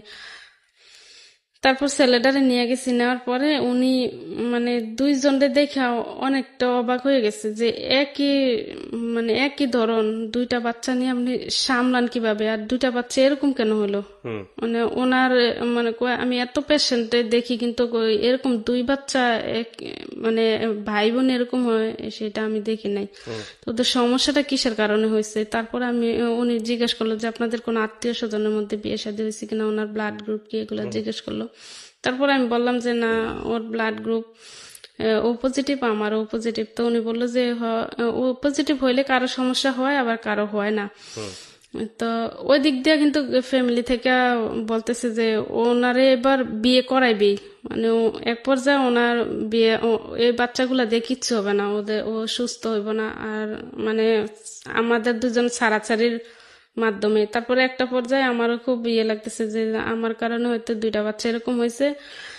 উনি যদি আবার দেশে আসে তাহলে আমি নিজেই, যদি উনি মত থাকে তাহলে বিয়ে করে দিব, কারণ ওরও তো একটা ভবিষ্যৎ আছে। আর উনি ছোটবেলা থেকে অনেক কষ্ট করতেছে, মা হারা বাবা হারা, তো ওনারও তো একটা ভবিষ্যতের দরকার, একটু ভালো থাকার দরকার। সেটা ভাববে আমি বলতেছি না, উনি যদি এবার দেশে আসে, টাকা পয়সা মোটামুটি অনেকটাই খরচ করছে ছেলে মেয়েদের পাশে। উনি আমার এরকম একটা চিন্তা ভাবনা ছিল। তারপরে যখন ওদেরকে ডাক্তার দেখাইছি, তখন ওনারা বলল যে উনি বলল যে আপনার একটা টেস্ট করানোর দরকার, যে কে এরকম হয়েছে কিসের থেকে, সেটা আমি দেখবো। পরে ছেলেরও করেছে, মেয়েরও করেছে, একটা টেস্টের দাম 28,000 টাকা করে। আচ্ছা, যখন আমি এটা শুনছি যে তারপর ওনারে বলছি, ওর বাবারে বলছি যে 28,000 টাকা একটা টেস্ট, তখন উনি বললো যে মেয়েরটা করাও। তারপরে মেয়েরটা করাইছি, করানোর 2 মাস পরে আবার এটা রিপোর্ট আসতে 2 মাস লাগছে। তখন উনি রিপোর্টটা দেখে বলছে যে হ্যাঁ, ওদের যে বুদ্ধি বিকাশ, ওরা যে হাঁটাচলা করবে, ওদের রক্তের যে জিনগুলো আছে না, ওইগুলা নাই, মানে ওরা যেটাতে স্বাভাবিকভাবে বড় হইব বা সুস্থ আচ্ছা, তো কোনো সমাধান বলছে না, কোনো সমাধান, এটা মেনে নিতে হবে আপনাকে। এটা জিনগুলা নাই। তারপরে আবার ছেলেরে নিয়ে গেছি, তারপর একই টেস্ট আবার ছেলেরে দিছে। আচ্ছা, আমি আপনাকে কয়েকটা কোশ্চেন করি। হ্যাঁ, আমি তো গল্পটা এতক্ষণ ধরে শুনতেছিলাম। আমি আপনার জন্য দোয়া করি। 2-3টা বিষয় আছে এখানে একটা জিনিস মনে রাখবেন, আমাদের যারা সমাজে মোটামুটি শিক্ষিত বলতে বলে একাডেমিক এডুকেশন যাদের আছে, তাদের লেভেল অফ থট, আর এই যে আজকে আমার সামনে যিনি বসে আছে, আপনার ক্লাস 8 পর্যন্ত পড়াশোনা, right? Owner level of thought এবং একই সাথে ওনার যে সামাজিকতা, সেইখানে এইরকম 2টা ফিজিক্যালি চ্যালেঞ্জ, 2টা বাচ্চাকে নিয়ে দিন কাটানো, এটা একরকম না। তো সেই জায়গাটা থেকে আমি একটু অন্যভাবেই তার সঙ্গে কথা বলতে চাই। বাট তার আগে আপনি আমাকে একটু বলেন, আপনার বাচ্চা 2টার বর্তমান কন্ডিশন কি? বর্তমান মেয়েটা একদমই খারাপ অবস্থা, ও হাঁটা চলা একদমই এখন কথাবার্তা বলে না? কথাবার্তা বলে ও না, কি বোঝে কি কোনো কমিউনিকেশন কোনো কিছু বোঝে না? না, কোনো কি করে ও সারাদিন রুমের মধ্যে পড়ে থাকে? বসে থাকে। ওকে নিয়ে আবার আমি একটু হাঁটা, আমি সামনে থাকলেও ভালো লাগে, মনে হয় আমার সাথে খেলে, কিছু বলতে চায়। আচ্ছা, তো ওকে নিয়ে আপনি বাইরে হইতে পারেন? বাসার বাইরে হন?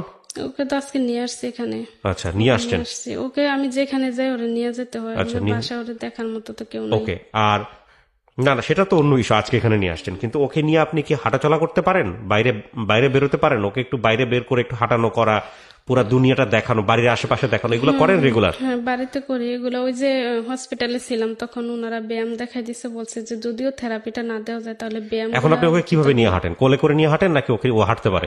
ওকে আমি বাইরে যখন যাই তখন কোলে করে নিয়ে যাই। কোলে করে নিয়ে যান। ওর বয়স কত? ওর বয়স এখন 8 বছর। আর ছেলেটা? ছেলের বয়স 11 বছর। ও হাঁটতে পারে? ও এখন হাঁটতে পারে। ও এখন হাঁটতে পারে। আপনার জামাই যিনি, মানে হাজবেন্ড যিনি, উনি বিয়ে করেছে? না, উনি কোথায় আছে? উনি এখন দেশে আছে। দেশে আছে। উনি আপনাকে নিয়ে সংসার করছে? করছে। খুশি উনি? উনি ছেলে মেয়ে এইগুলো বিষয় নিয়ে আপসেট থাকে নাকি বিয়ে করতে চায়? ওনার তো ওখানে ওই পর্যায়ে নাই। আমার আরেকটা কথা এখানে একটু বাকি আছে। তো ওদের যে পরীক্ষাটা দুইটা করছি, তো দুইজনের যে একই সমস্যা দেখছে, তো উনি ওই ডাক্তারে আবার আমাকে ওই জায়গায় নিউরোজেনে পাঠাইছে। ওনারা বলছে যে আপনিও পরীক্ষাটা করেন, মানে এইগুলা টেস্ট, ওর বাচ্চাগুলা দুইজনে এরকম কেন হলো, এই সমস্যাটা কেন হলো সেটা আমরা দেখতে চাই। তারপরে আমার টেস্ট গুলা করেছে, তা ওই টেস্টটাও 30,000 টাকা। আমি বললাম যে দুইজনের টেস্ট গুলা করেছে, আমার আর সম্ভব না যে আমি ওই 30,000 টাকা দিয়ে আমার টেস্ট গুলা করাবো। তারপরে উনি বললো যে ঠিক আছে, ওইটা দিয়ে আমরা, মানে এরকম কি হয়েছে ওনার বললো যে এটা আমাদের দেখার দরকার। হাজবেন্ডের প্রবলেম ধরা পড়ছে, তাই তো? জি যে আপনার হাজবেন্ডের ফিজিক্যালি কোনো প্রবলেম আছে যে কারণে বাচ্চাটা এরকম হচ্ছে, এটা কে বলেছে? ডাক্তার বলেছে? হ্যাঁ, ডাক্তার বলছে। যখন মেডিকেল সায়েন্স নিয়ে আমি আপনাকে কিছু বলবো না, মূল কথা হচ্ছে যে আপনি গল্পটা কেন বললেন আজকে এখানে, আজকে রেডিওতে মানুষের সামনে গল্পটা কেন বললেন? গল্পটা এই জন্যই আমার বলা যে আমার অনেকে এই সমাজে আছে যে মেয়েদের সমস্যাটাই আগে দেখে, পুরুষদের যে সমস্যা থাকতে পারে সেটা বুঝে না। বোঝে না, true। একবারের জন্য ওরা বললো না যে ওদের বাবারও তো সমস্যা থাকতে পারে, যেহেতু বাচ্চাগুলো এরকম হয়েছে, ও তো আর আমি হাতাই বানিয়ে নিয়ে যায় নাই, বা আমার সমস্যা হইলেও তো একজন হইতে পারে আমার সমস্যার কারণে, দুজনে কি আমার সমস্যার কারণে হয়েছে সেটা আমি মানে আর যদি একটা আমরা ভুল করছি যে প্রথম বাচ্চাটা যখন দেখলাম যে অসুস্থ, যদি আমি ওই টেস্টগুলা বা কোনো ভালো ডাক্তার দেখাইতাম তাহলে কোনো টেস্টের দ্বারাতে হয়তো ওনার সমস্যাটা ধরা পড়তো, তাহলে এটা কোনো চিকিৎসা আছে কিনা বা ওনারা একটা পরামর্শ দিত, দেওয়ার পরে তারপরে দ্বিতীয় বাচ্চাটা দিতাম, তাহলে আমার এই কষ্টটা এখন যে ভোগান্তিটা হইতেছে সেটা আমার হইতে হতো না। তা আমার মতো ভুল যেন আর কেউ না করে, মানে একটা বাচ্চা হয়তো দেখছে এরকম, নেক্সট টেস্ট না করে ডাক্তারের কাছ থেকে এনশিওর না হয়ে দ্বিতীয় বাচ্চা যাওয়াটা উচিত ছিল না।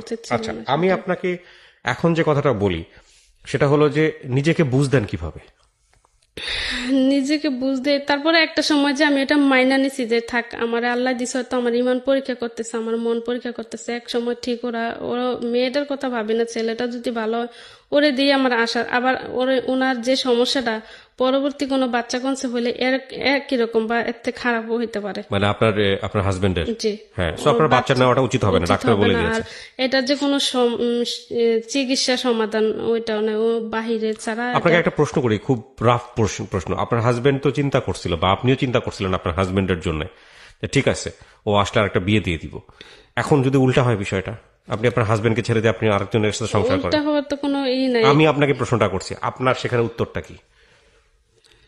হাজবেন্ডের ক্ষেত্রে যদি এটা হতে পারে, আপনি ওয়াইফ হিসেবে কেন ডিসিশন নিতে পারবেন না? এটা তো আমাদের ধর্মেও পারমিশন দিছে।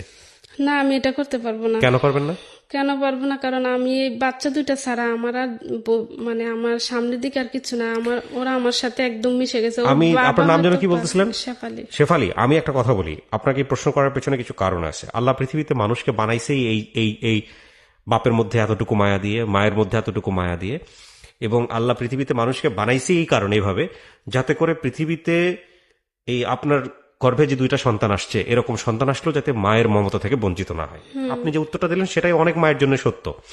এখন কথা হচ্ছে, আপনার এই গল্প থেকে অনেক কিছু শেখার আছে। আমরা আমাদের সোসাইটিতে আপনি যে ধরনের ক্লাসে বসবাস করেন সেখানে আসলে ধর্মীয় মূল্যবোধ খুব প্রকট, ধর্মীয় মূল্যবোধের কথা যদি বলি, ধর্ম বিশ্বাস করি আমরা আমরা এবং আপনার সাজ পোশাক সমস্ত কিছু দেখেই মনে এখানে হচ্ছে। ভাই আরেকটা কথা বলতে চাই যে ওনার যে সমস্যাটা, তখন ওনারা বলছে যে ওর এই ভাইরাসটার কারণে ওনার শরীরে আরো এফেক্ট হইতে পারে। সো আমি আপনাকে যে কথাটা বলবো সেটা হলো যে ধর্মীয় মূল্যবোধের জায়গাটা থেকে আপনি আপনাকে নিজেকে যে বুঝটা দিয়েছেন সেটাই যথেষ্ট বুঝ, যে না, 2টা সন্তান আল্লাহ আমাকে দিয়ে ইমান পরীক্ষা করতেছে। হ্যাঁ, এভাবেও আপনি যদি চিন্তা করেন সেটার প্রতিদান নিশ্চয়ই আল্লাহ আপনাকে দিবেন। সো এটার পরে আর কোনো অ্যান্সার নাই যারা বিশ্বাসী। আর সামাজিকতার জায়গা থেকেও যদি চিন্তা করি, সেটা হচ্ছে যে আসলে মনুষ্য জীবন কিন্তু খুব অল্প সময়ের। একটা চিন্তার জায়গা আছে যে আপনি যখন বাঁচবেন না, যখন দুনিয়াতে থাকবেন না, তখন বাচ্চা 2টার কি হবে। কি হবে সেটাই। সেক্ষেত্রেও ধর্মীয় মূল্যবোধের জায়গা থেকে একটা অ্যান্সার আছে, সেটা হচ্ছে রিজিক নিয়ে কখনো নিজে টেনশন করা যাবে না, রিজিক আল্লাহর হাতে। পাথরের ভিতরের পোকাকে যদি আল্লাহ খাওয়াইতে পারে, পাথরের ভিতরে পোকা থাকে, হ্যাঁ, সেই পোকার রিজিক যদি আল্লাহ দিয়ে থাকে, তাহলে আপনার বাচ্চা 2টারও রিজিক আল্লাহ ব্যবস্থা করে দুনিয়াতে পাঠাইছে। এটা আপনাকে বিশ্বাস করতে হবে। ইমান মানে কি? ইমান মানে হচ্ছে একদম আগাগোড়া পর্যন্ত বিশ্বাস, তাই না? তো এইটা আপনাকে বলবো আমি। আরেকটা হচ্ছে যে এমনও তো হইতে পারে, যেহেতু আপনি বিশ্বাস করলেন, ওই ধর্মীয় মূল্যবোধের জায়গা থেকেই বলি, যে এই 2টা বাচ্চাই আপনার ভবিষ্যৎ জান্নাতের জন্য উসিলা হয়ে যাবে। হইতে পারে না? সেটাই। আপনি দুনিয়াবি অনেক কষ্ট করবেন আমি জানি, আপনার হাজবেন্ডের অবস্থা বা সমস্ত কিছু মিলাই আপনার অবস্থা খুবই ভয়ানক। কারণ আমরা যারা বিভিন্ন রকমের রোগে ভুগি, তারা কিন্তু ধরেন রোগে ভুগতেছি, ডাক্তারের কাছে যাচ্ছি, সমাধান হয়ে যাচ্ছে, হ্যাঁ, বা ওই পার্টিকুলার রোগ থেকে আমরা বের হয়ে আসতেছে। কিন্তু আপনি তো বাচ্চার জন্মের পর থেকে আজ পর্যন্ত প্রতিদিনই আপনি ফাইট করতেছেন, প্রতিদিনই আপনি যুদ্ধ করতেছেন। সুতরাং এই যুদ্ধ নিয়ে আসলে বলার কোনো শেষ নাই। তো আমি আপনার এই গল্পটা প্রচার করলাম, এবং এই গল্পটা প্রচার করার পরে যদি কেউ আপনার বাচ্চা 2টার ব্যাপারে কোনো সাহায্য করতে চায়, এবং একই সাথে এটাও বলতে চাই, যদি কেউ কোনো অর্গানাইজেশন, কোনো সংস্থা যদি আপনার বাচ্চা 2টার পাশে দাঁড়াতে চায়, যেহেতু আপনি একেবারে প্রান্তিক পর্যায় থেকে আসছেন, একেবারেই রুরাল ক্লাস থেকে আসছেন, গ্রাম্য পরিবেশ থেকে, আপনার হাজবেন্ডের অবস্থাও ভালো না আমি যতটুকু জানি, আপনি শেষের দিকে এসে এটাই বলতে চাচ্ছিলেন, আমরা নিশ্চয়ই আপনার সঙ্গে যোগাযোগ করাই দিব। অনেক অনেক ধন্যবাদ। আপনি কুমিল্লা থেকে আসছেন, এই মেয়েটাকে সাথে করে কষ্ট করে এখানে আসছেন। আমি আপনার ইউটিউবে একটা ছবিও পাবলিশ করব, যদি কেউ আপনার ব্যাপারে সহযোগিতা করতে চায় আমি নিশ্চয়ই আপনার সঙ্গে যোগাযোগ করিয়ে দেবো। ঠিক আছে? আপনি খুশি তো? জি। ওকে। সো প্রিয় দর্শক এবং শ্রোতা, আমরা আজকের এই গল্পটা থেকে একটা জিনিসই যেন শিখি, সেটা হচ্ছে মোস্ট কমনলি আমরা খুব ভালো আছি, কারণ যে পরিবারে এরকম একটা সন্তান আছে, সেই পরিবারের আর্থসামাজিক অবস্থা কি হয়, এবং যদি সেখানে পয়সা না থাকে সেটা কত দুর্বিষহ হতে পারে আপনারা অনুমান করে নেবেন। সেই জায়গাটা থেকে নিশ্চয়ই আমরা অনেক ভালো আছি। তবে এই ভালো থাকাটা জায়গায় সেলফিশ হলে হবে না, আত্মকেন্দ্রিক হলে হবে না। এই ভালো থাকাটা তাদেরকে নিয়ে ভালো থাকতে হবে, এবং সেখানে আমাদের একটা রেসপন্সিবিলিটি আছে। সেই রেসপন্সিবিলিটির জায়গাটা একটা হচ্ছে যে ডিরেক্টলি সাহায্য করা, যে না ঠিক আছে আমি তোমার পাশে আছি, তুমি একা না। আরেকটা হচ্ছে সাহায্য করতে না পারলেও অন্তত নিজের আচরণের মধ্যে এমন কিছু না নিয়ে আসা যাতে করে ওই বাচ্চাটা কিংবা ওই পরিবারের মানুষজন আপনার আচরণে কষ্ট পায়। সো এটা করা যাবেই না। ঠিক আছে? অনেক ভালো থাকুন। আজকের মতো শেষ করছি। আসসালামু আলাইকুম।